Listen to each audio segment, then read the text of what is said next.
And there we go. We're live.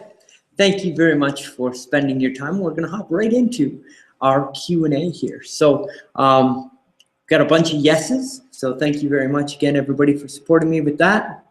A couple of guesses at our at how much those ratings and reviews increased. Jesse says 58.29% with a very specific guess. We've got Jill at 75%. So very close, Joe, with that guess. That was awesome. And we won't go through all of those, obviously, just for the interest of your time, making sure that we are getting you good information here in a timely fashion. So we'll hop right into the questions once we get down to the bottom of all of our great feedback during the event. Okay, so our first question here looks like it's from Dave. Can you go over the 2 types of people that you invite again? Okay, so that is from the Social Alchemy template, which you have access to now at that link that I gave you at the end of the webinar. So on the left-hand side of that sheet of paper, you're going to write down your past clients, past customers. And the reason why we're doing this brainstorming exercise, the reason why it's important is because you don't want to just send it out to your entire database, because when your database gets large, sometimes it's hard to keep track of everybody that's in there.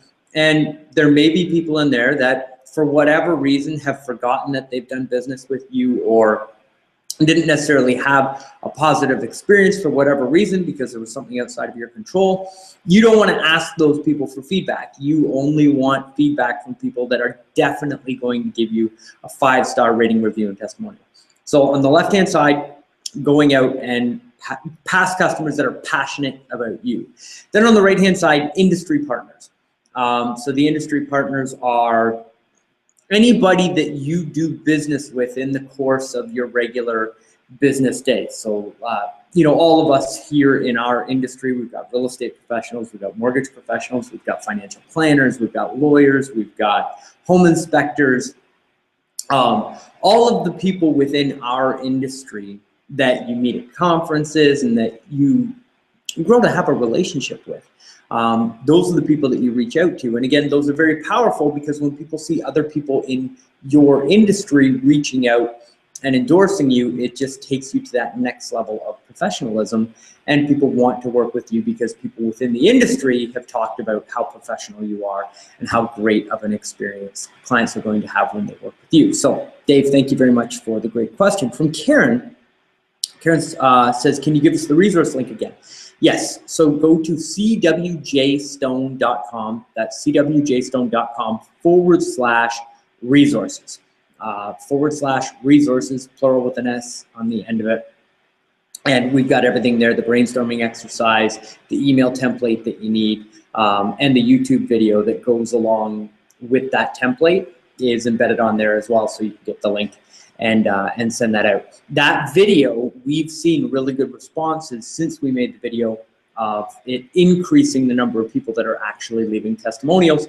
For whatever reason, they get to watch the video, see exactly how to leave the review, and that's increasing the number of people that are actually going through the process. So hopefully that helps, Karen, and hope that you enjoy the resources on behalf of your mortgage partner.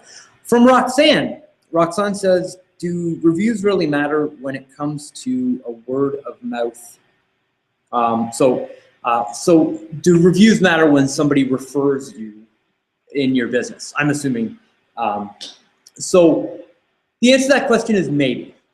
And sometimes you'll get a referral. Somebody will refer you and say, hey, you need to go do business with Chris because I trust him. He does a great job, right?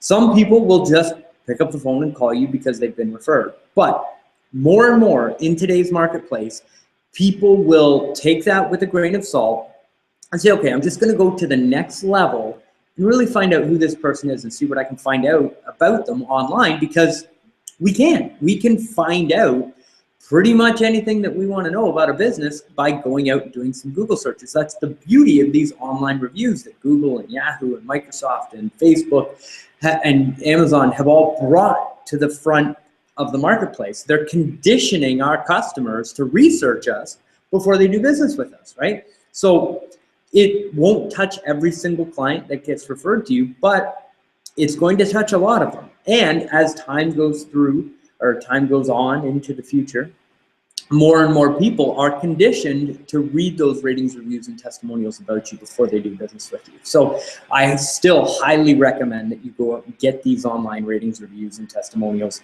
and put them to work in your business. And I mean, the potential out here is just incredible. So one thing that I didn't mention as we were going through our content today is some, I guess, motivation that you can do in your local marketplace. So sit down in front of Google, and you can, I mean, don't go there now, stay here engaged with what we're doing here, but when you go out and you do a Google search in your particular marketplace in your area, and you search for what it is that you have to offer. So let's just say you're in the real estate business, or you're a financial planner, right? Go to Google and type in your area name, real estate, or your area name, financial planner. The map is going to come up in the top right-hand corner, and Google is going to list sometimes up to 7 professionals that show up on the map with that 5-star rating, review, and testimonial like you saw in today's slides. That drives business. And look at how many of your competitors are actually taking advantage of this information that you now have because your mortgage partner has shared this information with you. I can pretty much guarantee that there may be 1 or 2, maybe 3 people on that front page that are really actively going out and promoting their business using these localized pages and testimonials. But there is still a massive opportunity for us to go out and capture that rank and drive new business from these ratings and reviews that are on the front of the search engine. So after this event, go sit down in front of Google and actually do a search. Look for people in your local marketplace with ratings, reviews, and testimonials that are in the same business category as you. And I think that you'll find that your marketplace has some fantastic opportunity to capture front page traffic from Google for no cost. All it takes is optimizing that local page and getting reviews on it in order to activate that social proof. So even if the majority of your business is from referrals, this is still a fantastic strategy for you to leverage and take advantage of, and I highly recommend that you do. So great question, Roxanne. Our next question is from John. How do I set up my Google business page? So John, there is a, it can be, some people find it very easy, some people find it very difficult. But to get started, you go to google.com/business. So google.com/business. Up in the top right-hand corner, it's going to ask you to sign in. So you click on the sign in button and sign in using your Gmail. If you don't have a Gmail, there'll be a button on the page somewhere. I'm pretty sure it's at the bottom in the center now, where you put sign me up, and you'll have to sign up for a Gmail account in order to create that profile. But if you already have a Gmail, you just sign in using your Gmail account, and then Google will ask you if you already have a business listing, and they'll make you do a search, and you type your business name in, and if they've pulled your information from the Yellow Pages or one of the other business directories, it will find and show you your business listing on Google. It may already be there. If it's not, there's a button down at the bottom that says sign up. You click the sign up button, fill out the basic information about your profile, click submit, and then Google will send you a postcard in the mail. Once you get the postcard, there's a PIN code on it. You have to type in the address that they send you on the postcard and then put the PIN into Google. Then you finish setting up your profile. So you've got to add at least 5 images about your business. They're going to ask you for 5 photos of kind of like your location and where you're located, ask you for some questions or some pictures from your customers. Make sure you fill all that information out. When you're building these pages, when they're 100% complete, you get points for that. And that goes towards helping your ranking on the search engines. So google.com/business. If you run into any problems or questions, our website is cwjstone.com. You can send us a support email. We're happy to help you out. just let us know. So that's how you get started with the process and the steps that you're going to have to go through in order to activate that page and get it up and running. So hopefully that helps. From Christina. Christina says, won't all of my reviews be the same when I send out the email? Christina, that is a very good point. So if you just template it and send it to everyone the same, there is a very good likelihood that most of your reviews are going to look similar. Now, the great thing about not telling people what to say and just prompting them to tell their story using that 3-step format that we went through is everybody will tell their story differently, and everybody has a different story. Right? So your first-time home buyers are going to tell a different story than your regular buyers. Your investors are going to tell a different story than your commercial property people or whoever it is that you're dealing with. And if you're in another business, people will tell the story of how they met you and how they did business with you differently. Now, they'll all follow the same format, so people will be able to see a pattern to how people leave the reviews, but that doesn't matter, in my opinion. I believe that as long as you've got a good, strong structure and people go through it, that's okay. So obviously govern yourself accordingly and what you're comfortable with in your business. But my mentality is that it's okay if all your reviews look similar, as long as they're real reviews from real people that have done business with you. Those are core components. So make sure that you've got those as part of well, obviously you're gonna have your real reviews. It's just sometimes when we do events like this, we'll get questions like, hey, can I go buy reviews from Fiverr or something like that? And we'll just cover that just in case it's buried in the Q&A here. And the answer to that is no, absolutely not. Never, ever, ever buy a review or put a review on one of your online profiles that isn't from a real person that you've done business with. Just don't do that. No good can come from doing something like that. So don't even entertain it. Okay, great. From Debbie, awesome event. Thank you so much. I'm glad you enjoyed it. And thank you for spending your time here with us this afternoon learning. From Fergus. Fergus asks, can you set this up for me? Fergus, the answer to that question is yes. If you're interested in more information, my email is cwjstone@cwjstone.com. This isn't a sales pitch.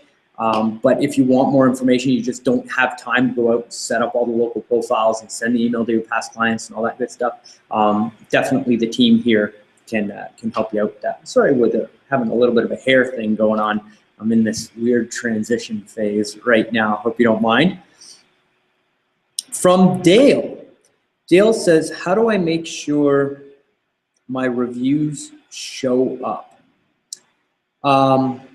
Dale, so Google and Facebook kind of take care of that for you. So when somebody leaves you an online rating and review, it will pop up. Now, sometimes on Google, there's a lag. So that person will leave you a review and it won't show up right away. And that means it's being monitored, right? There is an actual Google representative that's going to read that review and determine whether it came from a real person or not, and then put it on your profile. Sometimes they'll flag reviews that are real as fake and they don't show up on your profile.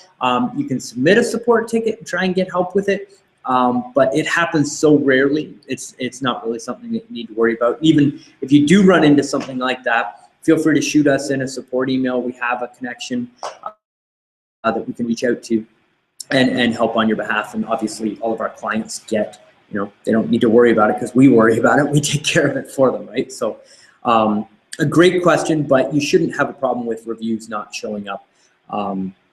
The services have gotten really good at making sure the reviews get to where they need to be. So from Dawn asks, what if I'm new to the business? Oh, sorry, I misspoke there. The name is Dan, sorry. So from Dan, what if I'm new to the business and only have a couple of past clients? So Dan, that's okay. We all start, right? We all start somewhere.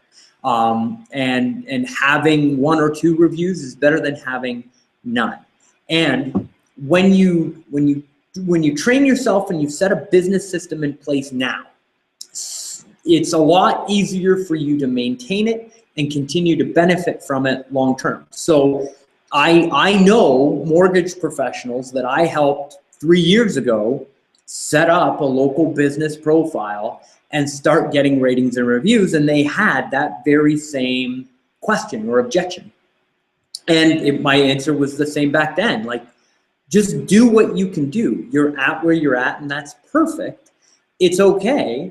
Just get the reviews that you can get from your clients, and that will build a skill set that you have where you remember for every client to ask for the rating and review when you earn that business. And over time, a year from now, 2 years from now, 3 years from now, you'll lead your marketplace in ratings and reviews, coming from a place of not having a whole lot of ratings and reviews. These are big business builders as far as bringing in new customers and getting people that get referred to you into your business as clients and customers. So it's definitely worth the effort to get the ones that you can get now and turn it into a system so that you maintain consistency in getting them. I know a lot of successful professionals that have built massive businesses based purely on referrals. And traditionally, a lot of those businesses were started 15 years ago, 12 years ago. They've got time and a massive amount of clients behind them, and all of those referrals are what supports the business now. They do very little advertising, they do very little promotion. This asset in your business allows you to take advantage of all of that time and all of those referrals and lump them into a digital marketing strategy so that you can actually connect with the majority of the people that search for your style of business online. So I know you're on the presentation here. We know that Google isn't going anywhere. Our technology isn't going anywhere. It's not like all of a sudden one day people are going to be like, the internet, that's passé. It's here to stay. So in 3 years, 5 years, 10 years, are you going to leverage this so that you're dominating search and getting all of the benefits from those past referrals, or just letting the opportunity slip by? My recommendation is, if you have the time right now in your career, do the work to get yourself set up properly so that you have this asset to grow your business long term. So hopefully that helps out. From Adam, fantastic session, Chris. Which is more powerful, a Google review or a Facebook review? Adam, man, that is a tough question. So they work differently. When you get a review on Google, it is harder to get a review on Google. It's just, people are more resistant to signing up for Gmail addresses. It's a little bit harder to get those Google reviews. But when you get enough of them, and you build out a little bit of local optimization around your profile, that will rank you on the front page.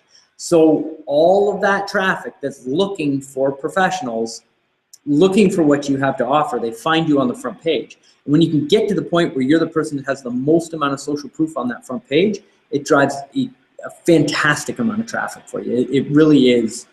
I mean, right now is a fantastic opportunity to tap into it. So you're getting really highly qualified leads because they're out there searching for what it is that you've got. That's why Google is so powerful, right? People have intent when they go to Google and they type in the keyword and find you. They want what you've got. Facebook is different because it works on your database. It works on the connections that you have and the connections that your past clients have. So we talked about smart reviews, right? So every person in your database that you can get to leave you a review, it's like leaving a little breadcrumb on social media for that person's friends to find and then lead their way to you when they're ready. So Google is kind of like catching people when they're ready. Facebook is like farming. You're planting seeds. Every review is a seed in the garden, and over time, it's not going to happen today, but over time, as those reviews collect online on your Facebook page, it's going to lead to more and more people coming to your profile when they're ready for a mortgage. So it could be a year from today, it could be 2 years from today, but people will come to you and say, hey, My friend Bob did business with you last year. I saw his review show up on my Facebook page, and now I'm ready to get a mortgage, or I'm ready to talk to a financial planner, or I'm ready to buy a home, and you're the person that I want to do business with because you've done business with my friends. So it's the difference.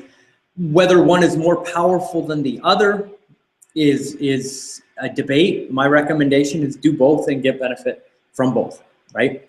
We focus on both, and that's my recommendation to you as well. So if I haven't gotten to your question, I will email you. I will make sure that all of the questions during the Q&A are taken care of. I really appreciate your time. I appreciate you being here today.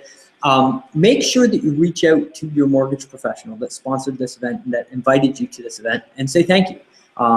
Get together next week if you're not too busy, and have a coffee and sit down and talk about how you two can grow your business together. A fine thank you to First National for also helping us sponsor this event. My name is Chris Johnstone. It's been a pleasure to have you here. From me and my family to you and yours. Hope you have a fantastic Friday and a great weekend, and I'll talk to you soon.